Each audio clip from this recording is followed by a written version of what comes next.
Hi friend, শুভ সন্ধ্যা। এখন বাজে 7:15।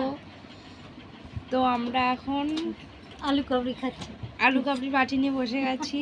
তো এর আগে চিড়ের পোলাও খেয়েছি। এটাও বলো।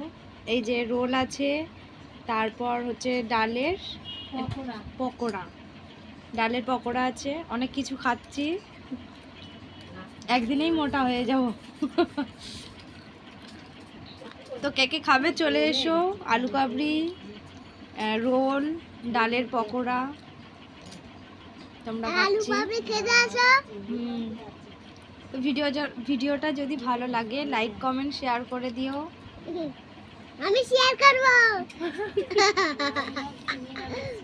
তো যে ফেসবুক থেকে দেখছো পেজটাকে এখনো ফলো করোনি, তো ফলো করে দাও। আর ইনস্টাগ্রাম থেকে দেখলে সেখানে ফলো করে দাও। আর ইউটিউব থেকে দেখলে